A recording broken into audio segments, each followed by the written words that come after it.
quiero tomar un pequeño tiempo para hacer mención. Hechos capítulo 2 ha sido tradicionalmente el pasaje que han propagado el movimiento pentecostal.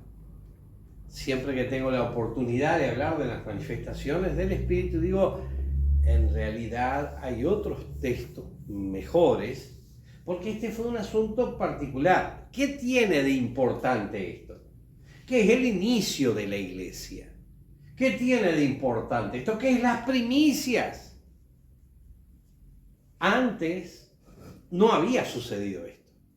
Es la primera vez que sucede esto. Y entonces tenemos lo que habíamos visto en el Antiguo Testamento, la fiesta de las primicias. Y aquello era de verdad una fiesta. Fíjese que dice en el verso 5, moraban entonces en Jerusalén judíos, varones piadosos, de todas las naciones bajo el cielo. Ahora, esta gente que moraba en Jerusalén no eran gentiles. No nos olvidemos que es más adelante donde vamos a ver llegar el evangelio a los gentiles. Aquí lo que vamos a encontrarnos es con gente que había venido, que estaba en Jerusalén, por el hecho de que allí estaba el templo, y habían hecho muchos de ellos un gran esfuerzo para llegar, por causa de que eran, dice, varones piadosos, ¿no? Y nos aclara que estos eran judíos. Queda claro eso, ¿verdad? Y por si no queda claro, el texto lo dice, ¿no es cierto? Moraban entonces en Jerusalén judíos, varones piadosos, de todas las naciones bajo el cielo. ¿Qué quiere decir esto? Judíos que habían nacido en otro lugar, pero que eran parte de la nación judía, que eran parte del pueblo de Israel. Dice el verso 6, y hecho este estruendo, se juntó la multitud. Algo pasó. Y estaban confusos. Porque cada uno les oía hablar en su propia lengua. Ahora, estos eran todos judíos. Pero al venir de diferentes regiones, se hablaba de una manera diferente en cada una de las regiones donde habían nacido. Dice, cada uno les oía hablar en la lengua en la que habían nacido. Es decir, aquellos que tenían una lengua que podían entenderse en Jerusalén, pero seguramente en casa y en el recuerdo y en la añoranza había otra lengua. Dice, y estaban atónitos y maravillados, diciendo, mirad, no son galileos todos estos que hablan. ¿Y por qué esta expresión? Porque los galileos no estaban considerados como los más cultos. De hecho, estaban considerados como un pelín brutos. ¿Ah? Y ahora les escuchan hablar en diferentes lenguas, en diferentes idiomas. Dice el verso 8, ¿cómo pues les oímos hablar cada uno en nuestra lengua en la que hemos nacido? Y luego va a hacer una descripción de dónde era que había venido o que habían nacido todos ellos.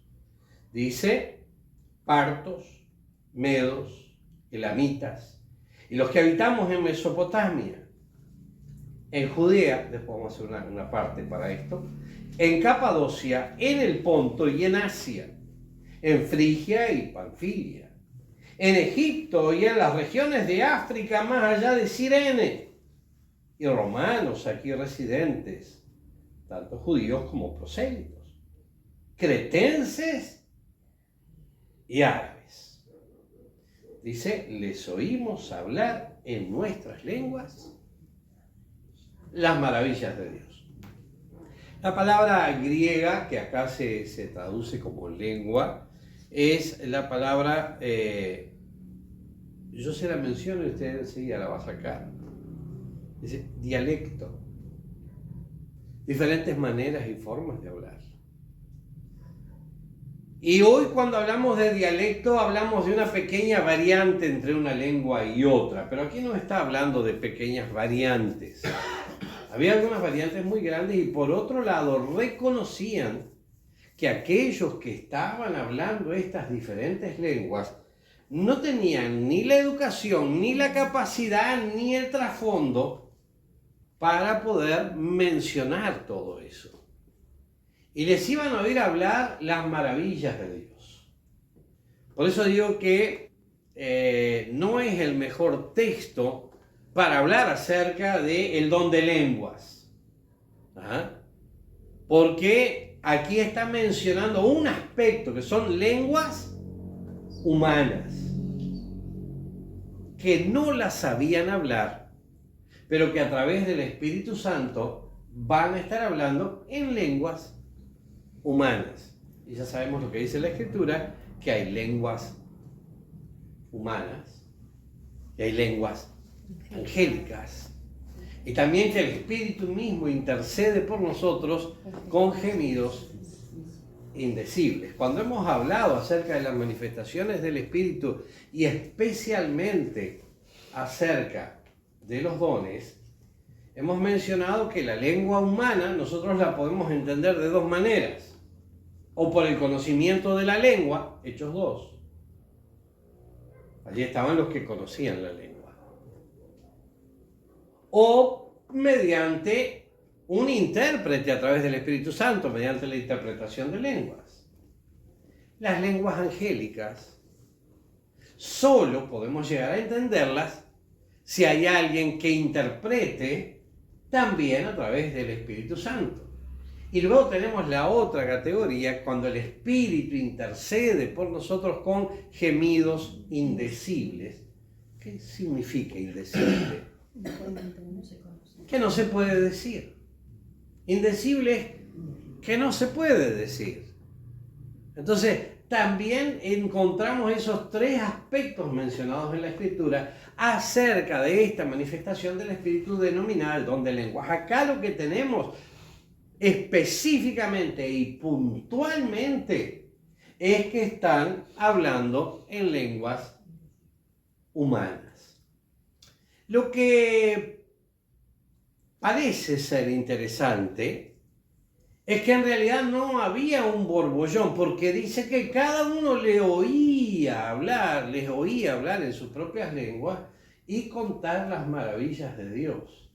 Es decir, que de alguna manera yo estaba escuchando a una persona, y otro a otro, y otro a otro, y aunque tuviésemos una manera diferente de hablar, estábamos oyendo aquello que se oía en casa.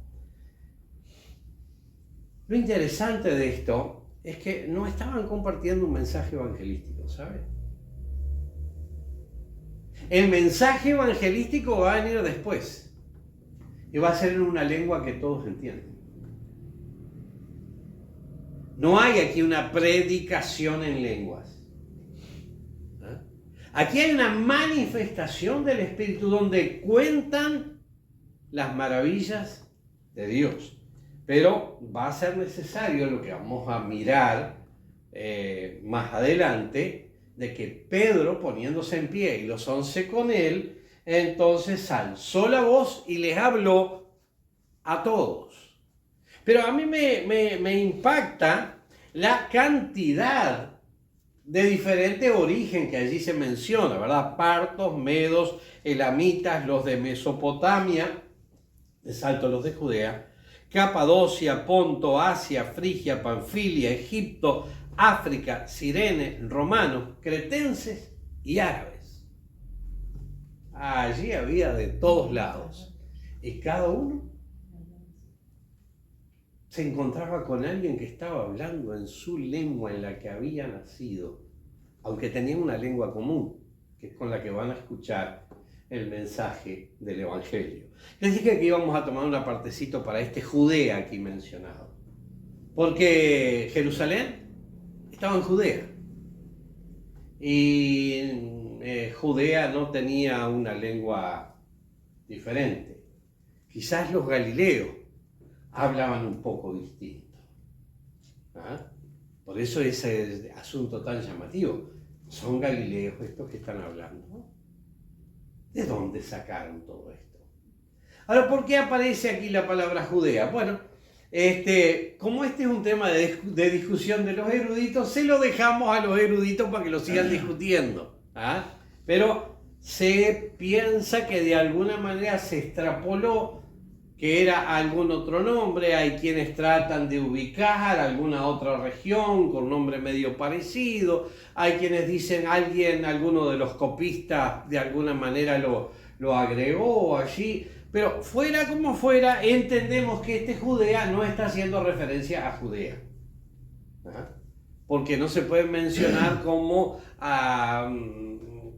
una lengua diferente, la de Judea, que lo que se hablaba en Jerusalén, porque Jerusalén estaba en Judea, ¿verdad? Entonces ahí viene toda esta situación.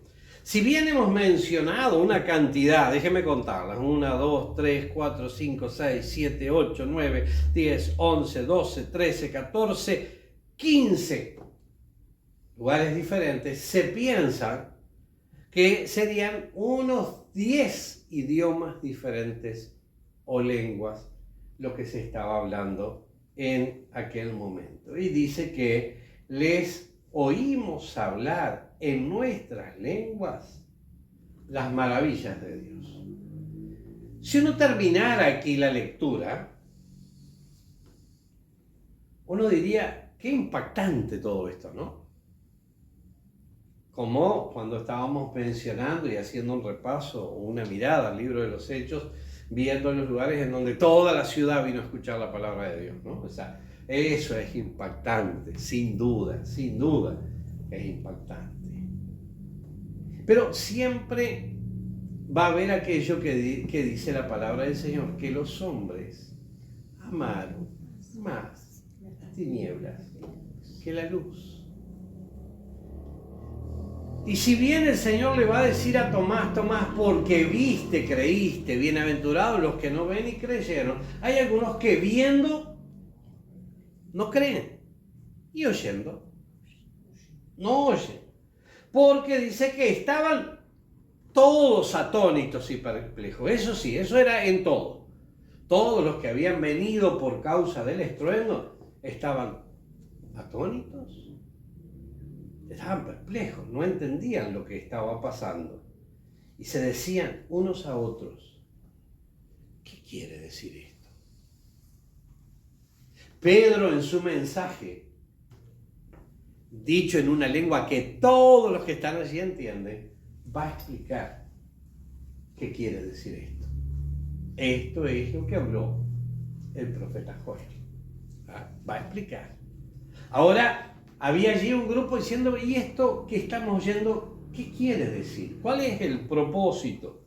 Pero fíjese lo que dice el 13, mas otros burlándose decían, están llenos de mosto. Están borrachos. De hecho, en el mensaje explicativo de qué quiere decir esto, se va a aclarar que no están borrachos como ustedes suponen. Y esto creo que viene un poquito al caso para mencionar algo que gracias a Dios creo que pasó de moda, espero que haya pasado de moda totalmente, donde había algunos que hablaban de la borrachera en el espíritu. Tenemos que estar borrachos en el espíritu porque el borracho no controla lo que dice, no controla las emociones, así los que están llenos del espíritu. Bueno, estas cosas yo llegué a escuchar, o sea, esto no es me lo contaron, esto no es lo vi en un video en internet, no, yo estaba ahí. Cuando alguien tomó el texto, y en el verso 2, cuando dice, de repente vino del cielo un estruendo, él hizo énfasis, de repente vino del cielo, y habló del vino del cielo, no de venir, sino del vino, el fruto de la vid, ¿verdad? Y qué barbaridad. Corriendo el riesgo de decir algo que quizás hubiese sido mejor omitirlo, pero cuando aquel predicador terminó su exposición acerca de la borrachera en el espíritu, me acerqué a él para decirle: hermano, cuando se te pase la borrachera, hablamos. Pero se había vuelto una moda eso de hablar y de decir que había que estar borracho en el espíritu. Pedro va a ser muy contundente: estos no están borrachos. Estos no están ebrios como vosotros suponéis, para nada, sino que esto es aquello que dijo el profeta Joel. Es decir, que pensar o plantear la llenura del Espíritu como una especie de asunto que anula nuestro sentido, nuestra mente y nuestra capacidad de discernir, no es exactamente correcto. Porque dice incluso la palabra del Señor que los espíritus de los profetas estén sujetos a los profetas. Dicho de otra manera, a cada uno de nosotros le ha sido dada la manifestación del Espíritu para provecho. Mire, a raíz de este asunto de la borrachera en el espíritu también habían surgido algunas barbaridades como la risa santa. Quizá ustedes oyeron hablar de eso, un movimiento que se inició en Canadá, en donde supuestamente el espíritu tomaba al predicador y se empezaba a reír y no podía predicar y pasaba a reírse, el otro que lo pasaba a ayudar también se reía y todos se reían y todos se reían. ¿Sabe que la palabra del Señor viene para corregirnos?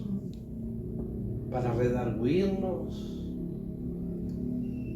Y nos encontramos allá en el Antiguo Testamento que cuando el pueblo entendió la palabra, no precisamente se reían, lloraban. Entonces que el Señor nos ayude a entender la palabra del Señor y a no inventar sobre la palabra del Señor, porque no es ningún vino del cielo, porque este es vino de venir. El ruido no lo produjeron los 120, el ruido vino del cielo, un ruido como de un viento recio, que llenó toda la casa, vuelvo a decir, y toda la casa se llenó de resplandor y de la gloria del Señor, y toda la casa se llenó de aquel perfume. Qué bueno cuando viene el Señor y nos bendice y nos sumerge en su presencia, y podemos decir de que toda la casa, el Señor en medio nuestro, entre nosotros, con nosotros. Qué cosa hermosa y maravillosa fue lo que sucedió allí.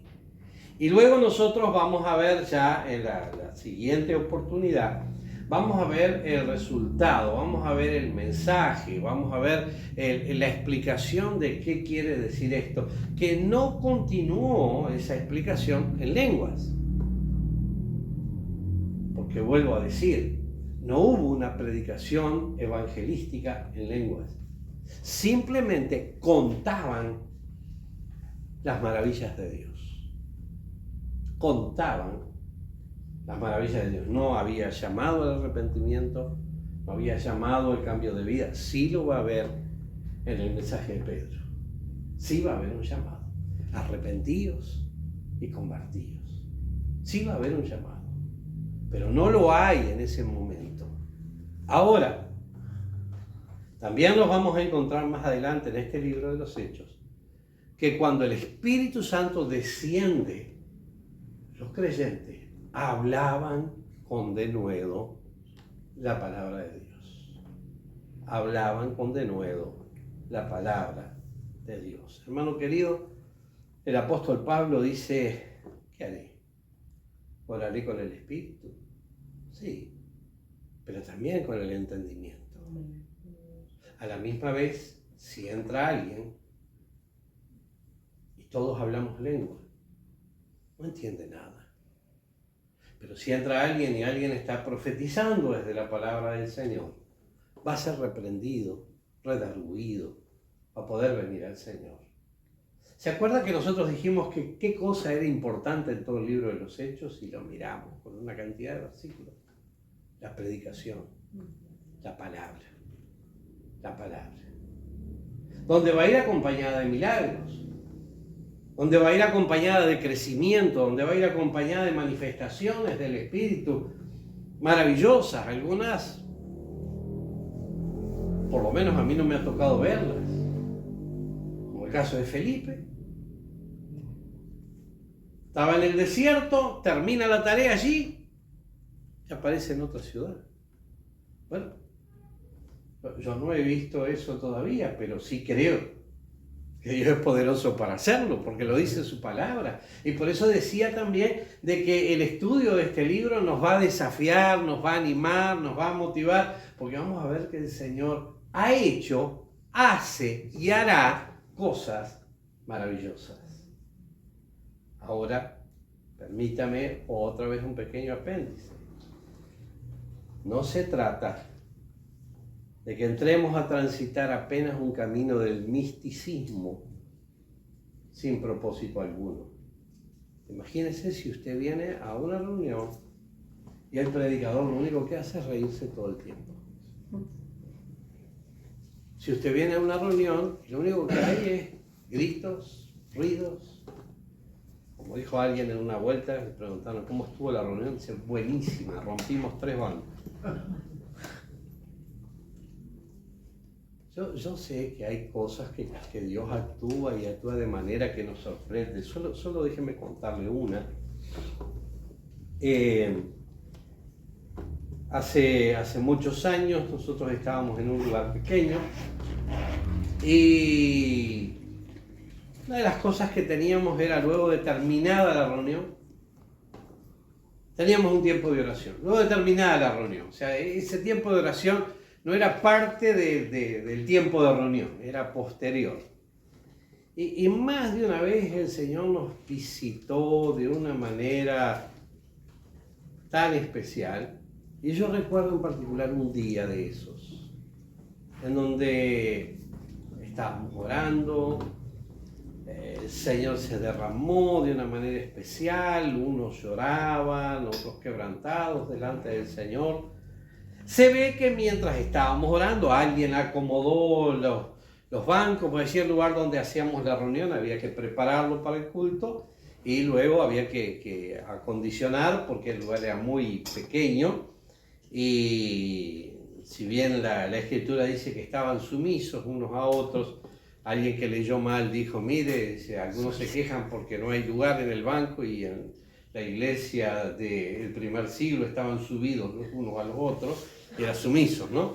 Pero nosotros casi estábamos subidos los unos a los otros. Uno se sentaba y casi se tenía que sentar medio sobre el hermano que estaba al costado, ¿no? Para poder entrar, porque el lugar era muy, muy pequeño.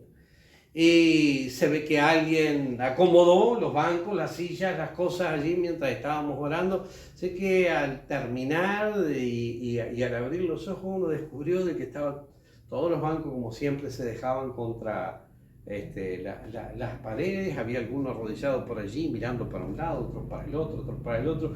Esto es una broma, usted no tiene que orar y yo tampoco mirando a Jerusalén.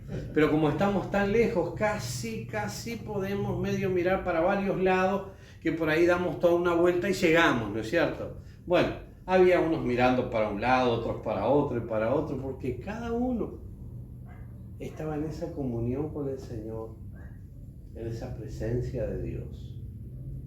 Y eso tiene que ver cuando estamos unánimes y juntos. Y el Señor se derrama. Y la gloria del Señor llena toda la casa. Padre que estás en los cielos, te alabamos, te bendecimos y te glorificamos, Padre, porque tú eres bueno, porque para siempre, siempre es tu misericordia y tu verdad por todas las generaciones.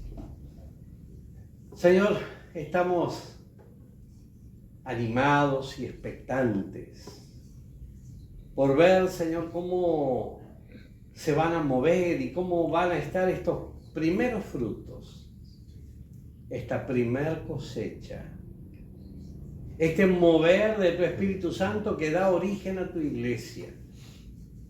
Iglesia, Señor, de la cual somos parte.